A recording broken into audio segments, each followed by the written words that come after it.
going on, Jerome's? Your Minnesota Vikings head over to foggy London town, taking on the New York Football Jets. JETS, Jets. Another chapter in the dumbest rivalry in sports history.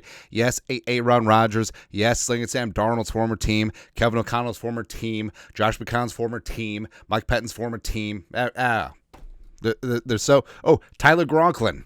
Come on, baby. Let's go. 83. Pride of Central Michigan. Let's go. But, yes, there's so much intertwining here. And also, you can't ignore the Sam Darnold revenge factor, right? Or redemption factor, right? And redhead redemption. Yeah. And also, the fact that Kirk Cousins just put up 509 yards and 4 touchdowns. It means that Sling and Sam Darnold, in the next available NFL game, standalone game, international game, has to throw for 510 and 5 touchdowns. We're going to need it, man. We're going to need it. But here are 10. That's the offensive depth chart. Here are 10 keys for the Minnesota Vikings to get a win over in London. Move to 5-0 on the season before heading into the bye week. Number one, this should just be like number one forever. Number one with a bullet. Don't give the ball away. Kevin O'Connell 21-0 when the team wins or at least pushes in the turnover battle. But fumbles, interceptions, keep those things at bay. The Vikings have done a very damn good job so far this season. Also, hey, Jalen Nailor, I was actually thinking about this. I don't think I've ever seen a punt returner field a ball over his head. Like, he was just trying to catch it like a normal pass. It's crazy. Just let it go, man. Just let it go. Let it go. But yeah, ball security, key, number one. Number two, take the ball away and score. This is part and parcel too, because O'Connell and Flores have talked about, they put an emphasis on being aggressive, taking that ball away. Now, I understand. Well, shouldn't that always be the case? Sure, but it's always good reminding, right? And also the fact that the Vikings defense are so good at swarming and getting after the ball, it means that more guys, like a couple guys there make the tackle, a couple guys coming on in, punching at that ball, and yeah, maybe your batting average on trying to Peanut Tillman punch out that football is I don't know 4%, but one time in 25, it's almost twice a game. If you're getting your chances in there. So keep hammering that thing and get a couple takeaways. Of course, Aaron Rodgers, he has 0 turnover-worthy throws so far this season. I feel like he's overdue for a couple. Next up, number 3.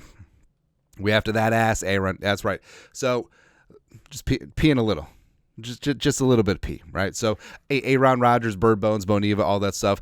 Broncos sacked Rodgers 5 times last Sunday. At Olaf-Ushana is going to be starting at right tackle, the rookie from Penn State. He gave up 6 pressures. The veteran Morgan Moses has already been ruled out.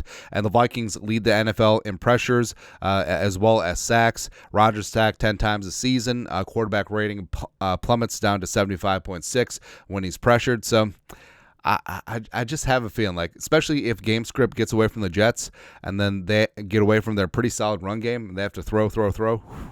We want some mo. And for the Jets, like, their offensive line on the interior is pretty solid with Simpson, Tittman, and AVT. Tyron. I mean, Tyron isn't, the dominant Hall of Fame caliber Tyron Smith from the Cowboys days, but I mean, he's still aight, right? But the rookie Fashanu in at right tackle, it's going to be some yum time. It certainly is. And also, Rodgers doesn't have the mobility like he used to back in the day either. So we were certainly after. Number 4, consistent pressure with 4. That's part and parcel there too. Where Rodgers, begrudging respect. Like he's good against the blitz, right? And also the Vikings, weeks 1 and 2, they're pretty. They didn't blitz a ton against Daniel Jones as well as against Brock Purdy because both those guys can move. Stroud, they brought the fury, and same thing with Jordan Love on one leg. They brought the heat. Now, I think with Rodgers, you got to be smart about things. And yeah, Flores and company have been very good at disguising coverages, and Rodgers been there, done that, got the T-shirt, right? But hopefully they can still show him a couple things that he's never seen before, almost like a cogent argument, right? And just getting heat with 4 up front is going to be key, so he can drop 7, really clog up those passing lanes, and just making sure that Garrett Wilson and Lazard aren't given free releases and aren't able to just sit down in those zones. So looking to get exotic, some stunts, some games up front. The players do control that, so Yeah, and also just winning your one-on-one spots, generating interior pass rush. It'd be nice if LDR's finally active. Game 5.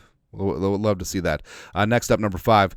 If game script doesn't get away from them and they're able to run, like they do have a very solid two-headed monster. Now, Rob Salah wants to have a conservative offense to go with his defense. Breece Hall and Braylon Allen were. So Breece Hall is a stud. Right? Breece Hall is the only guy who kept Kinkenny and Nwangu on the bench at Iowa State. And also, I feel like a lot of teams overthought Braylon Allen. How did he fall to the 4th round? He's like a younger Derrick Henry adjacent type clone. He's really damn stud. And they've only combined for 304 yards on the ground this season. But overall, like part of Salah's strategy should be, hey, our best defense against the Vikings offense is keeping them on the sideline. So being able to string together a couple drives is going to be key for them. But overall, the Vikings defense has been solid against the run, and having Pace Jr. back is going to be huge as well. But getting after those run fits, attacking your gaps, and making sure that they don't have a lot of daylight is going to be key on Sunday morning. Next up, number 6. O-line keeps 14 up right now. The whole thing about it is that the Vikings offensive line has been knocking down all the wood pretty damn solid so far. Darrisaw and O'Neal are doing their damn thing.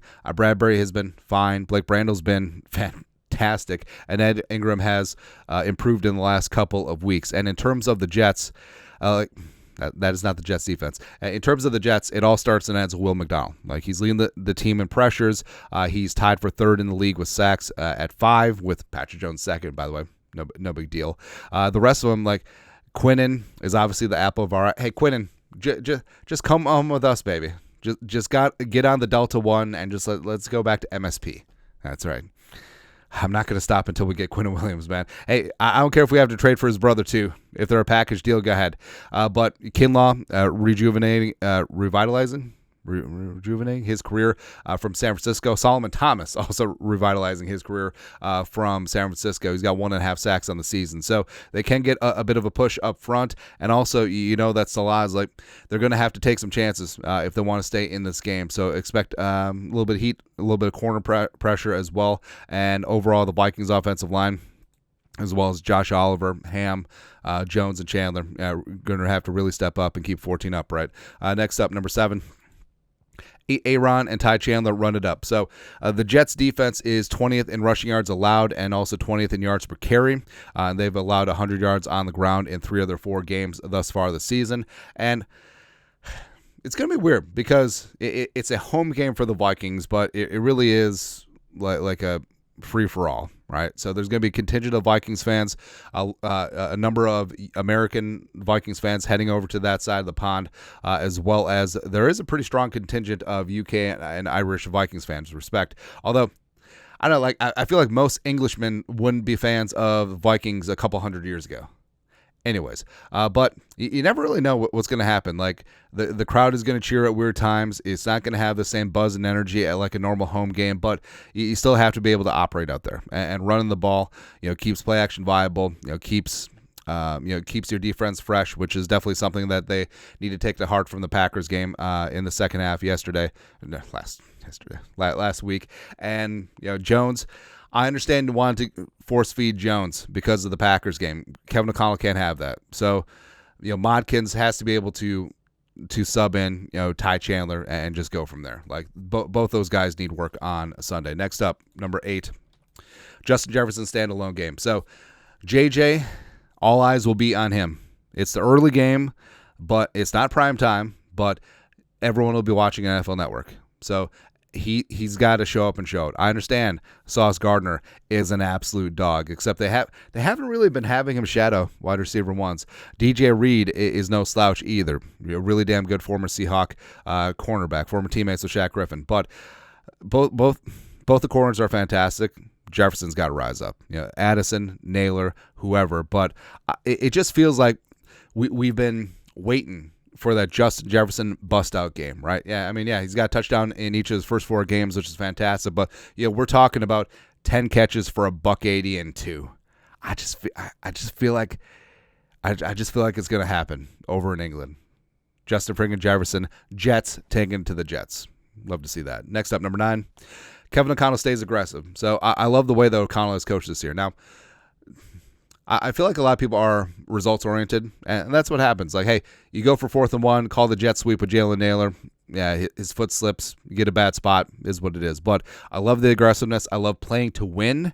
I love the aggressive play calling on offense. Even late in that second half against the Packers, they did not pucker. Like, he allowed Sam Darnold to throw, and 14 made some amazing, amazing plays, man. But make the defense react to you. Don't react to them. Just get after things, get the ball to your playmakers, and go. Lastly, we know what it is. Sam Darnold redemption. That's right, baby. And, hey, Sam, right here. Everyone wrote you off as a bust and a loser and all of that nonsense. And I love that you took the high road talking about your former team, saying that you could have done better, but they didn't support you. They didn't put an offensive line around you. They hired Adam Gase, and they didn't give you any weapons, right? And everyone in the New York market, all the fans, all the media, Mike and the Mad Dog, all of them blamed you. Now is your chance. International stage, standalone game. Everyone's going to be watching with a big old cup of coffee. Just full on, take it to him. And Kevin O'Connell, we sort of criticize O'Connell because of his fixation with getting Aaron Jones a touchdown against the Packers. That's fine. This game, I don't care. And Kevin O'Connell's got some beef with the Jets too, right? I don't care. F it. Sling the ball all over the yard and just completely lay waste to this stupid team. Run up the score and go from there. And final score prediction.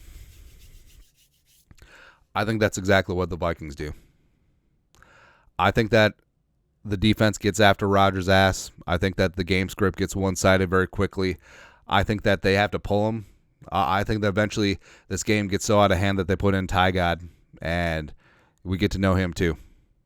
I think this defense is pissed off because of what transpired in the second half against the Packers. I think offensively, obviously the Kevin O'Connell Jets, Darnold Jets, all the storylines are there. And speaking of Jets, I think Justin Jefferson shows up in a major, major way. And we don't usually like predicting blowouts, but I feel like it's giving those vibes. I think the Vikings going to London, I think they got a wake-up call from the Packers game. I feel like they have a lot to prove. And it just seems like everyone's waiting for the other shoe to drop on the Vikings. And the team feels that too. Like, players always say, oh, we don't pay attention to the media or social media. Yes, they do. They read and see everything, or at least get the gestalt of what's going on. But the Vikings don't take the Jets lightly. And the Vikings just go in and whoop that ass, 43-14. And also, the Vikings defense outscores the Jets offense. All right, so two defensive touchdowns. Harrison Smith pick 6. Josh Metellus fumble return for a touchdown. And Sam Darnold 325, 4 touchdowns. I don't even know if that adds up math wise. It does. And then we go for 2 somewhere in there. I don't know. I don't care. But I just feel like